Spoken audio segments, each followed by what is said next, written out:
Hi guys, welcome back to my channel. I've had a bit of a break on YouTube. As you would have seen, I haven't uploaded a video in about 5 or 6 weeks now. I don't know if you follow me on any of my other social media platforms, Instagram, TikTok, but I had my baby finally.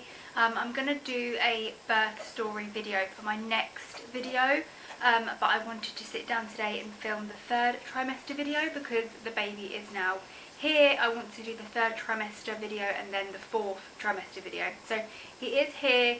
I'm just feeding him at the minute. I got ready, done my hair, done my makeup, got dressed, set the camera up, and he woke up. So I'm just going to pretend that he's not here, and I will show you him in my next video and talk a bit more about him. So I've got my notes with me on my phone, and I've got one hand free to show you some pictures and stuff as we go along. So carrying on from the 2nd trimester video that I posted, I'll leave my 1st and 2nd trimester video in the description if you want to go back and watch any of the last ones. But the 3rd trimester starts from 28 weeks and ends once you've given birth, so 40 weeks.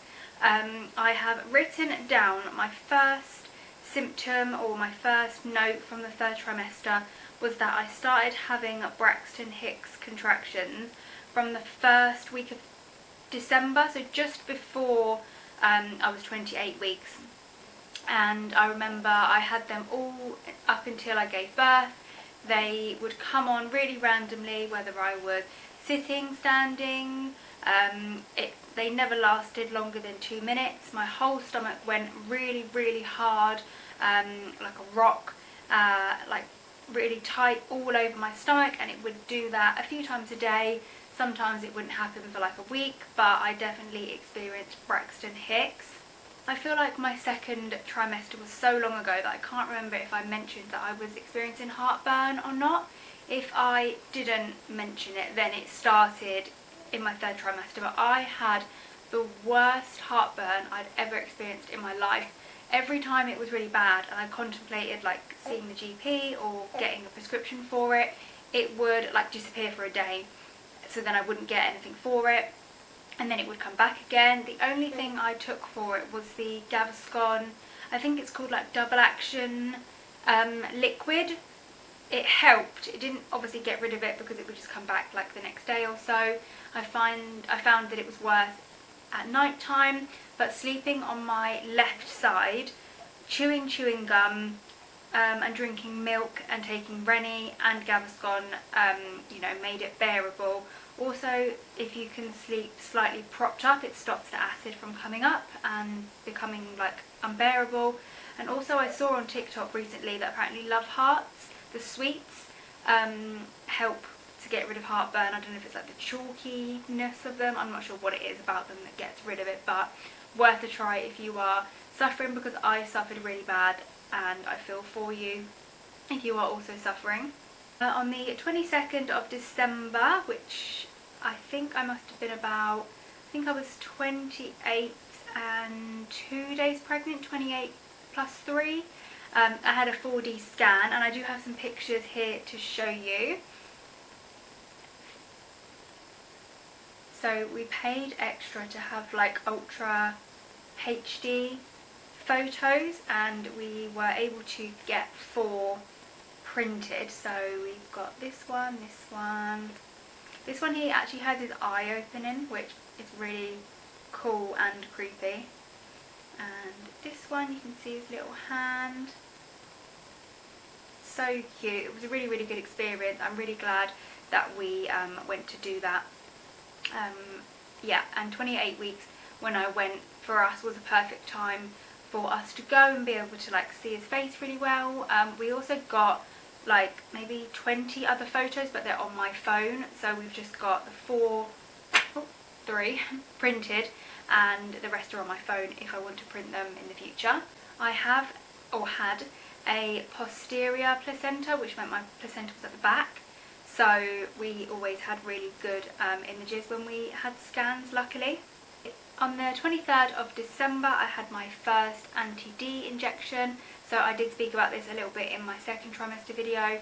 I am rhesus negative, so my blood group is A negative, and it was predicted that the baby was positive. So I had my first anti-D injection on the 23rd of December. I had it in my right arm, not that that really makes any difference. It hurt, I won't lie, it did sting a little bit. I'm not the best with injections, but being pregnant, having to have so many blood tests and injections, I have gotten better. It did sting, and it felt like it was in my arm for absolutely ages, because it's quite a big injection that's going in, and it felt really cold when it kind of went in, but I had no symptoms after that. I didn't feel unwell, I didn't have to be extra careful or anything, so that was that. I think I mentioned in my second trimester video that I was still being sick, and I stopped being sick the day I turned 16 weeks.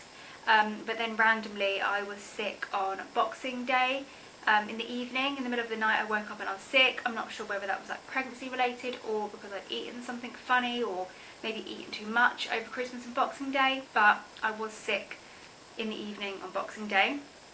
I've written down that I was experiencing kicks all the time. He also had hiccups all the time as well. I think I managed to capture on video some of the hiccups and kicks and stuff, so if I do have those still, then I'll insert those clips now.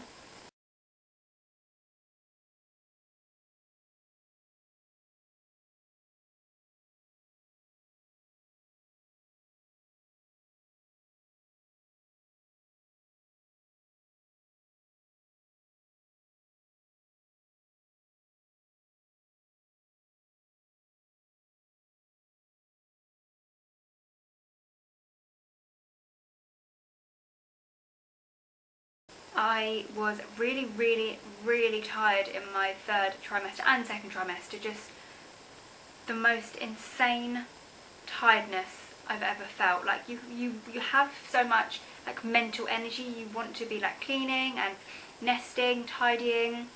You want to be doing all these things and preparing for baby, but you just can't because you're so tired.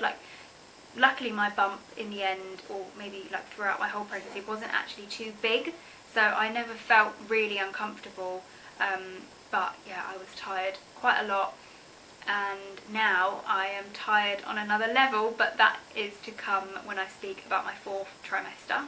And then I had COVID, so I tested positive for COVID on January the 1st of this year.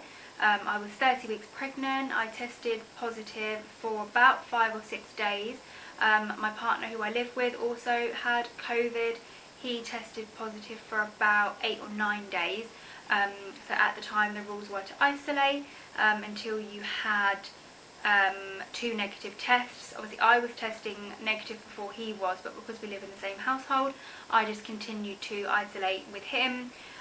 Luckily, touch wood, thank God, that I didn't actually have any symptoms at all. The only reason I tested or done a lateral flow test is because we were supposed to be somewhere on New Year's Eve, and I'd done a test on New Year's Eve and it was a really faint positive for the both of us, so we thought you know, we probably shouldn't go out tonight, so we stayed in, and then we had the really red red line on New Year's Day.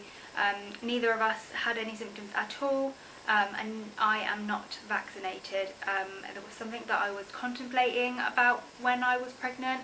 I decided to not get it before I was pregnant, because obviously we were trying to conceive and I didn't want it to kind of interfere. And then while I was pregnant I made the decision to not have it, but luckily we were both okay, and after that week that we isolated I was completely back to normal. I also continued to watch and do my hypnobirthing videos. I found those really helpful. I used the company called the Positive Birth Company, invented or founded by Siobhan Miller. I'll leave a link to her website in the description because it was so helpful. It just teaches you the science behind labour and why things happen at certain stages, and it made my birth experience a lot different to had it been if I hadn't done the hypnobirthing course. So I will talk more about hypnobirthing when I do my birth story video, but I highly recommend to anyone that's pregnant.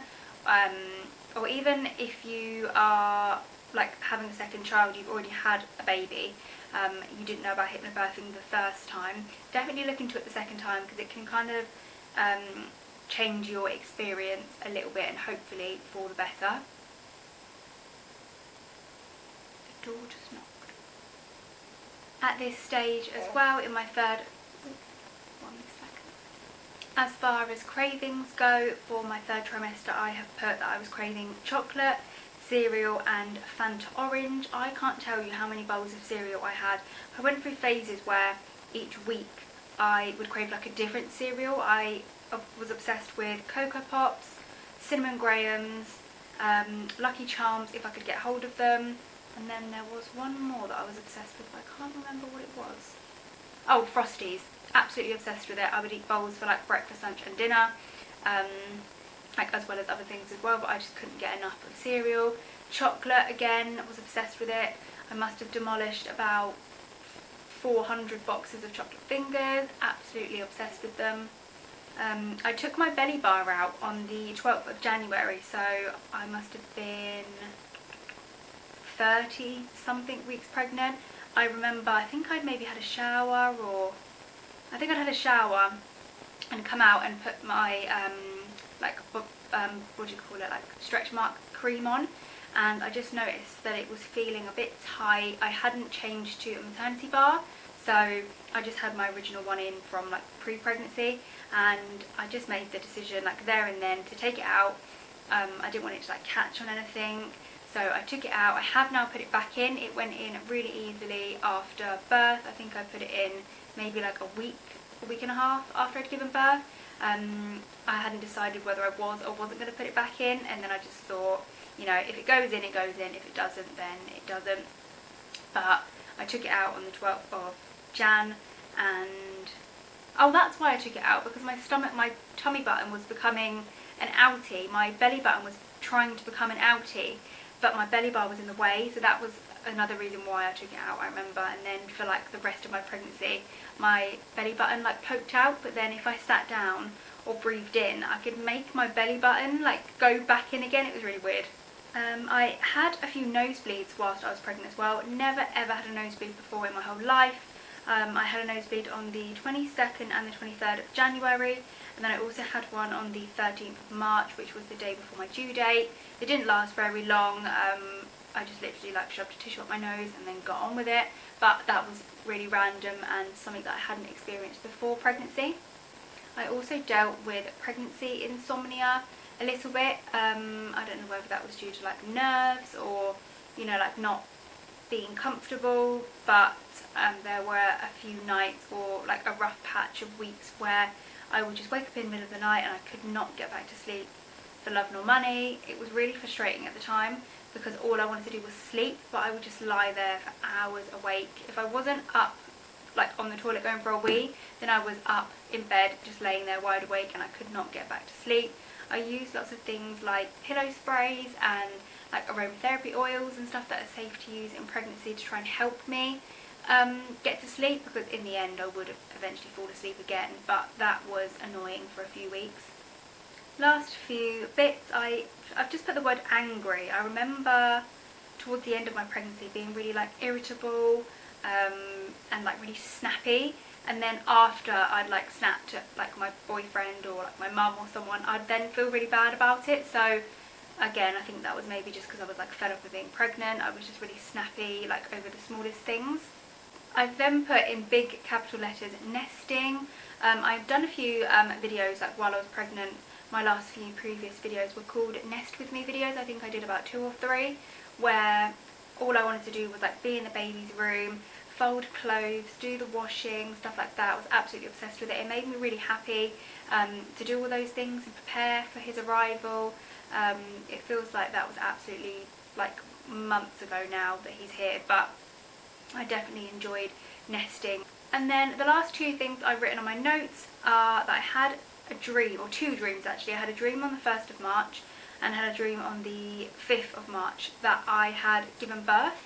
The dream that I had on the 1st of March, I've written that I dreamt that I had a water birth, and then the 5th of March doesn't say anything about the dream, it just says that I had another pregnancy dream.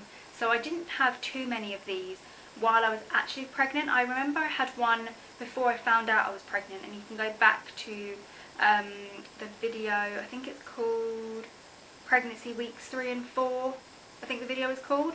I had a dream like a few days before I found out I was pregnant that I was pregnant, and then obviously I found out that I was, and then I had like really vivid dreams on the 1st and the 5th about like being pregnant and giving birth.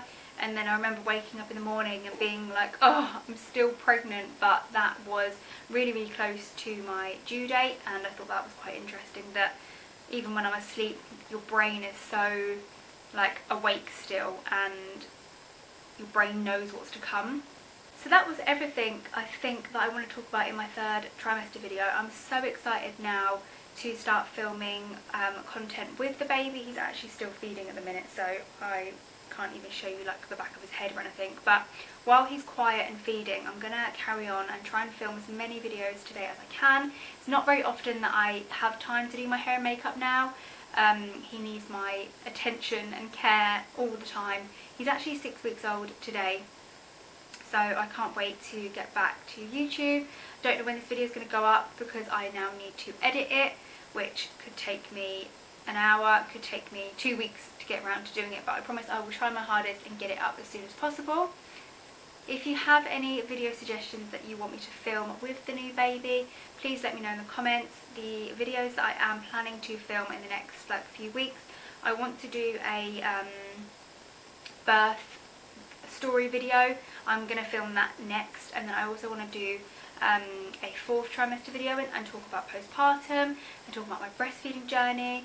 And any questions or anything like that that you have. I might do like a Q&A style video if that's something that you want to watch. So I'm going to leave the video here. Thank you so much for watching, and thank you for following my pregnancy. I can't believe it's come to an end. I had planned to film this video like while I was still pregnant. I was planning to film this video at like 38, 39 weeks pregnant, but so much happened. We were just busy in the end, and I've only just gotten around to doing it now, so better late than never. If you enjoyed the video, then please give it a thumbs up, and I will see you guys in my next video. Bye!